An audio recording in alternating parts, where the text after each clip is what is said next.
Hey guys, and welcome to another Open Dragon Mouth. Oh boy, another con coming up in 2 weeks.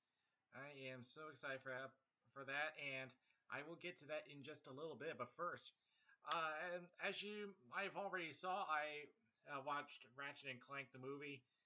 Yeah, it's not very good, guys. So the trend of video game movies continues. They are just bad.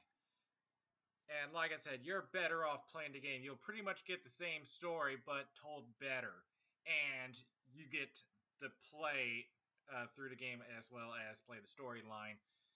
And yeah, I said I've played through the whole storyline, but I am doing a few things. First, I collected a lot of the holo cards to unlock some different Omega variants of the weapons, and yeah, just pretty much achievement hunting now. There's also a challenge mode, um, which you can multiply your bolts depending on how many enemies you can kill without getting hit. And plus, I'm still upgrading the weapons. So as soon as I complete the challenge mode, I'll do a complete review of it. But yeah, I still think if you're a gamer, I think you can still look at this and you may get some enjoyment out of it. But for the casual moviegoer, I'd give this one a pass. And I've seen some critics just bash this film, say even Cinema Snob said that he would rather see Street Fighter than this movie. I'm like, guys, it's not that bad. Yeah, I mean, is it a bad movie? Yeah. Is it one I think should be sent into the abyss? Not really.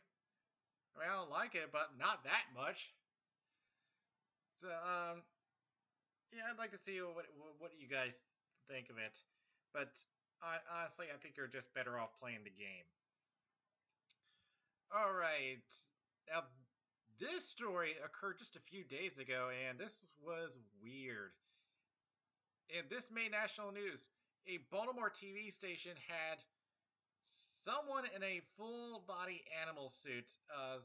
Someone described it as a gray hedgehog onesie. So I'm thinking, like a Kigu, maybe. But now, what happened was the suspect had first set fire to a car in the parking lot, and he was approached by a security guard, and the man claimed to have information that needed to be shared with the station and handed over a flash drive which contained a rambling manifesto about space and government in a video file. Now, the guard said it pretty much had to do with anything with astronomy, black holes, sun. So we pretty much had a conspiracy nut. And if that wasn't enough, the guy claimed that he had a bomb vest on him. So the station was evacuated and they had to put it into automatic broadcast mode. And when the SWAT team arrived, the suspect was shot. He's not dead, but he was shot. But here is the real kicker. The bomb was chocolate bars. The bomb was chocolate bars. So pretty much his threat was to make the whole city sweet. So, yeah, suspect is alive, serious condition, but it's going to be all right. And he's still uncooperative, so we just had a nut job. And an update to the SoFurry Brownout. Now the site, from what I've, the latest update is that they're adding servers, but that brownout has caused some data corruption. So that's some bad news for any users of the site. So, I only one update says that they're back online, and the latest update, which was on April 19th, is that they're adding some more servers, which will require some more downtime. So just keep an eye on that.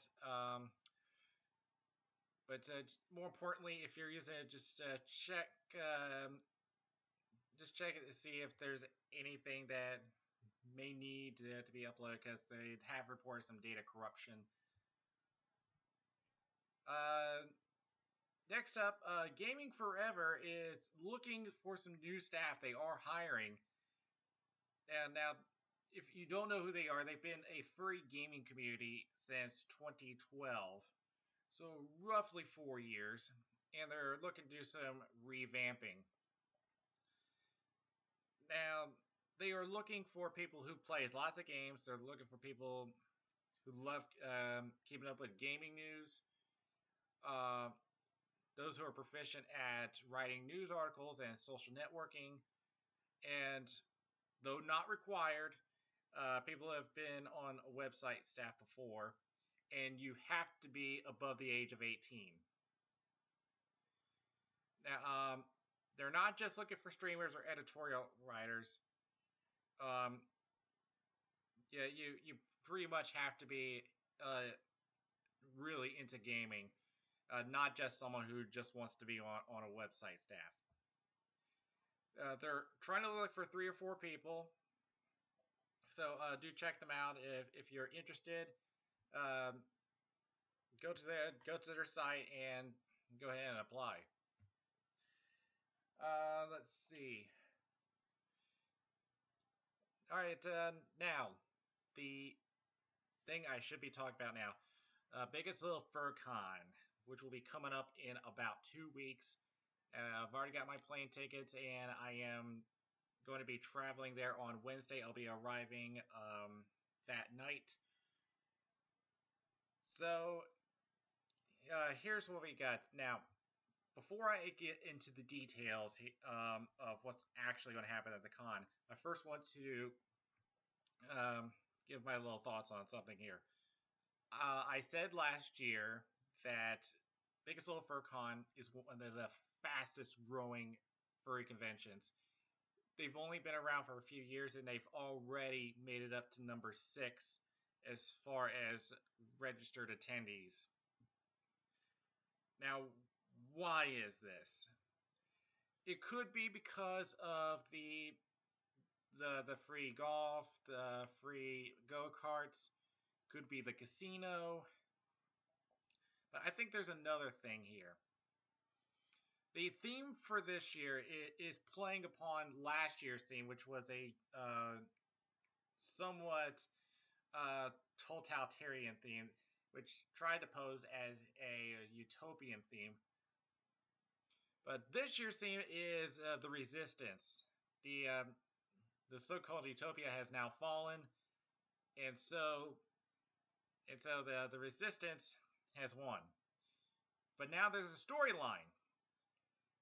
So after the fall, the resistance had split up into 3 factions, and all because of something called liquid. That's what it's called. And now, from what I have seen in the story, this liquid was used in bottled water to all citizens in the utopia to get control over them. Now, the 3 factions had different perspectives of what should happen to it. The first faction is Snug, which they pretty much worship the stuff. And there is a prophecy that there's a haven where liquid flows freely from waterfalls, rivers. But they are crazed for the stuff. They are addicted to it. The second faction is called Project Greenlight. They're aware of the evilness behind liquid, but believe that they can use it for good. and they use it to make art. The third faction is the Crush Puppies, which they're former Hush Puppies from the Utopia, and wish to redeem themselves by destroying the liquid. Now, there is word that there is a fourth faction, but there is very little detail about it. So that's probably going to be revealed when the convention comes around. But getting to what I was thinking of, I think along with the amenities that are offered at this convention, they take the themes and do something that not a lot of other conventions do. They put a story behind it, and they played it off last year's. Now, what a lot of furry conventions do, they just pick a theme one year and then pick another theme the next. This convention plays them off each other. So I find that very interesting, and they're going to be giving out bandanas based on the three factions. So I think that, now I'm not saying that this is the reason that they've become so popular, but I like how they're handling this.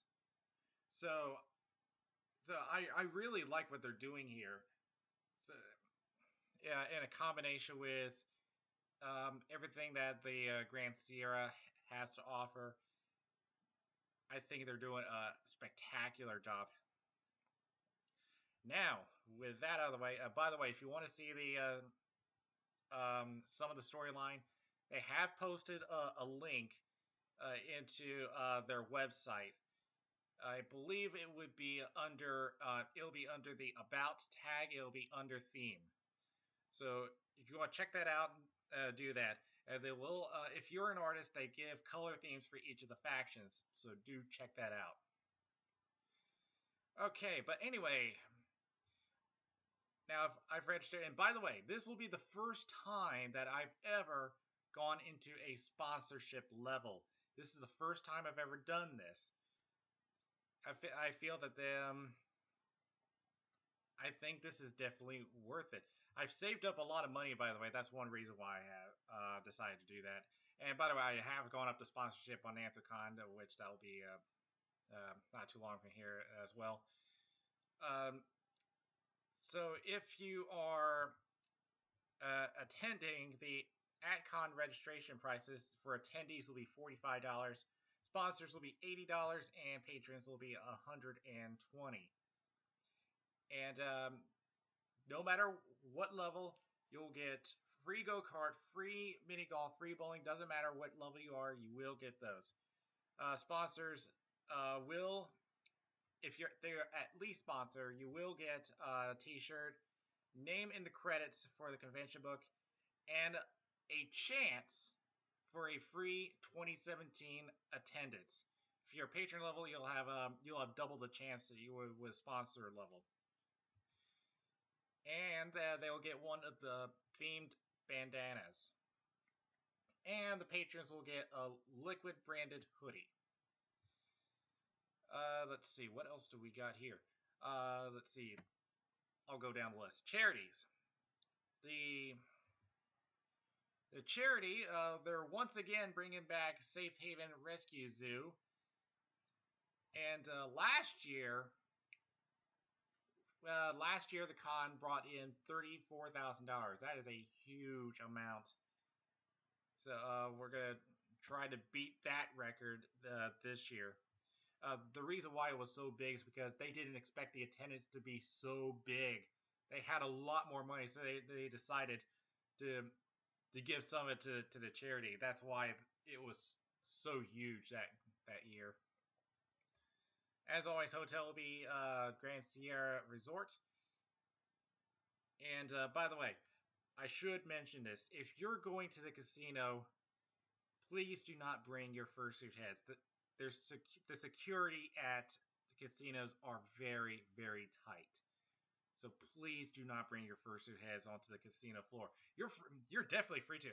I love going to their casino area. that was the first time I played actual craps for the first time, and I had a great time doing that.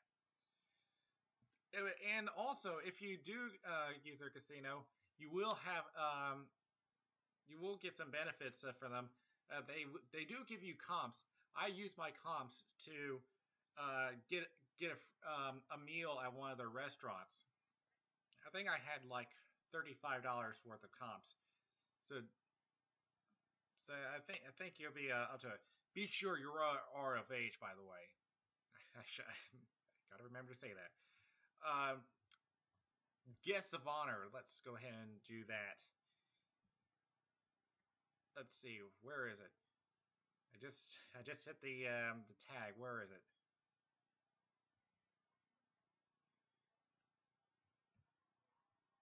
Well, it hasn't really. Yeah, I mean, I've hit the tag, but it hasn't really told me anything.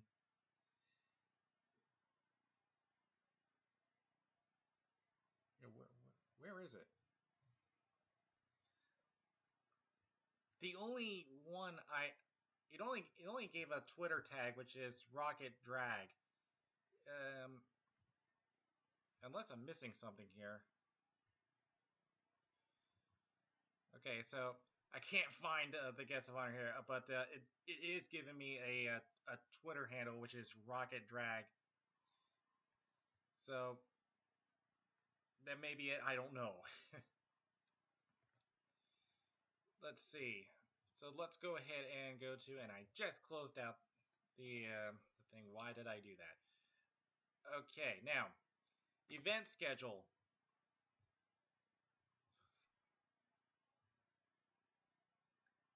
Is still to be announced. Are you kidding me? Wow. Okay, so apparently the schedule's not ready yet, but there are some events that will be happening. All right, first off, there's no Fursuit Parade this year. Instead, what they'll do is a Fursuit Festival, which means what they're going to do is that for an hour and a half, there's going to be it will last 2 to 3 hours. It will be in a 33,600 foot square room for fursuiters and photographers, and for other people to wander freely and mingle with the fursuiters. And it will be open to the public after the photo shoot is done. And there will be 4 activities available in 4 sections. And the photography section will have multiple sections for smaller group photos. If you're going to do things like species, color, or fursuit builder, or whatever. And photography stations will be labeled high on the ceiling, so they'll be easy to find. Let's see. There's a dance section, there'll be a game section, and an open section for whatever you want to do. So yeah, this is going to be a little different. So, all right, some events that are fursuits only. Saturday, 4:30, fursuit tags will be handed out, as well as a group photo staging at the same time, and the giant photo will be at 5. When it's open to the public at 5:05, all the sections will be open, and there will be group photos. Let's see.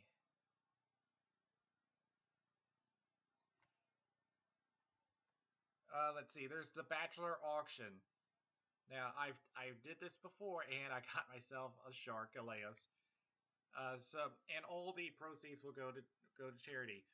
What the Bachelor auction will do is that the highest bidder for a particular fursuiter will get a chance to be on the dance floor with them for 1 hour. And by the way, keep it PG rated, guys, okay? Yeah, remember, you're still on con space out in a public area, so please keep it that way. And someone had asked me if I was going to be in the auction. At the time that question was asked, I looked it up, and the application was closed. So So no, I'm not. But I would like to see who they have up. But their notifications went out yesterday, so it will there will probably be a list within the next few days. We'll see. Let's see, what else do we have? As I said, there's hotel activities, and some of them are fursuit friendly. The go-karts, mini golf, and bowling are fursuit friendly. There's also virtual golf, which is also fursuit friendly. Ultimate Rush, which is a 180-foot tall swing, which combines skydiving and hang gliding. And this is also fursuit friendly, though it is individually approved by management. So probably Spike probably won't be able to because of his wings. Let's see. Indoors, there's shuffleboard, foosball, pool, ping pong, a lot of that stuff. There's also a cinema, which shows movies that have been out for a couple months, but you'll still get the chance to see. So chances are Zootopia may be in there. I don't know. If it is, everyone's going to be rushing into the theater. There's also an aquatic driving range. I did that before, and it is awesome. Let's see, and that is also fursuit friendly, by the way. Let's see. There's also Battlefield Live, which is kind of like real life Call of Duty, but no fursuits there. They don't want fursuits in the arcade, and no fursuits for laser tag. Let's see. And of course, the dance.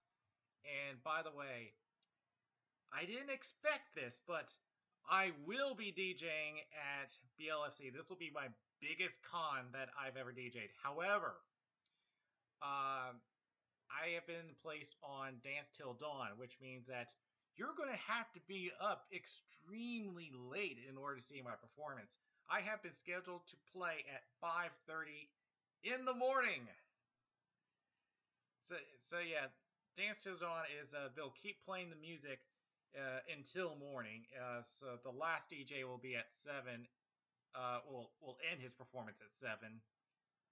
But my performance will be from 5:30 a.m. to 6:15 a.m. It's a 45-minute set. I know it's not the most ideal, but considering that there was a lot of applications for DJs this year, I can't say I'm all surprised, but at least it's something. And they do have a full list up, as well as what genres are going to be played, so do check that out. And of course, there's the Fursuit Dance Competition. There is still time to sign up, but you have to do it by May 9th. So go to the website if you want to do that.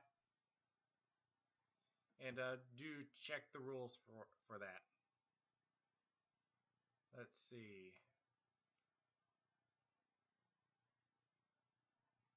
Is there anything else I've missed? Of course, there's the art show. There's the dealer stand. Let's see.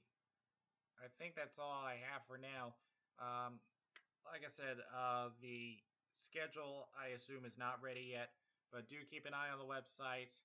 It should be up very soon, but in the meantime, I will be arriving there Wednesday night. So do check me out. I will have Spike with me. And one more thing I should mention. I do have I am in the process of trying to get a third fursuit made. I got the quote. I'm just waiting for the commissions to be opened, which is expected to be sometime in the middle of this month.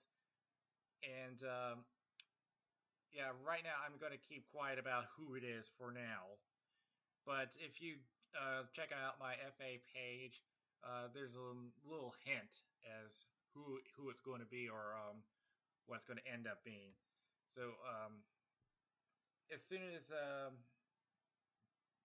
more details, I'll slowly reveal who it's going to be.